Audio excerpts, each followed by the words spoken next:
又鮮又甜，萬無一失嘅花甲蒸水蛋。準備咗花甲啦，4隻水蛋。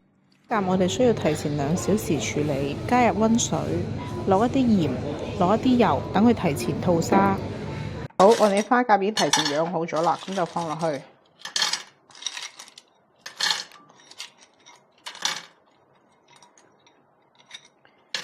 跟住加水，水嘅高度咧大概同花甲係持平嘅。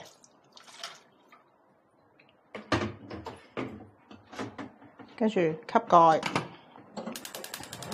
趁住煮花甲嘅時候，我哋就可以發雞蛋啦。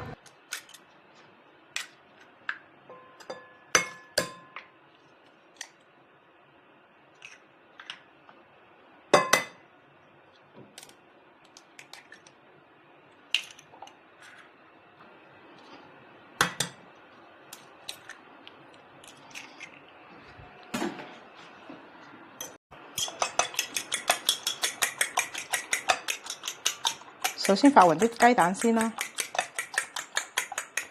用叉真係會快好多，同埋勻順好多嘅。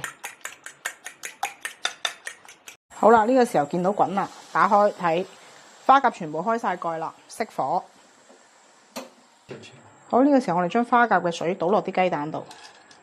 嗱，因為咧佢有啲海鮮嘅鮮味，所以咧我哋唔使落鹽，唔使落味精嘅，呢啲係溫水嚟噶嘛，手一定要快。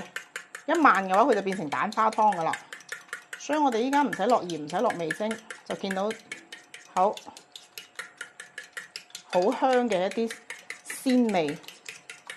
好，將啲花甲夾起身，過一過篩，全部倒落去，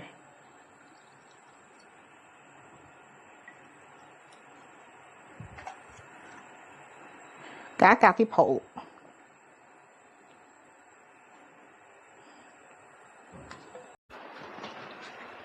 好，水滾放落去，跟住咧攞個蓋冚住佢，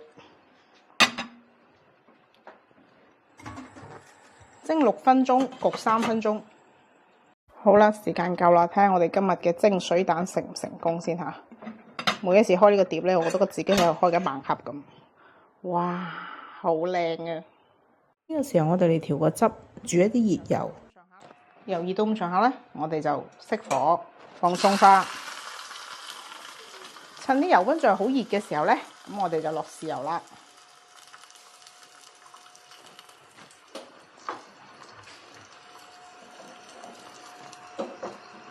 即刻淋喺啲雞蛋上邊，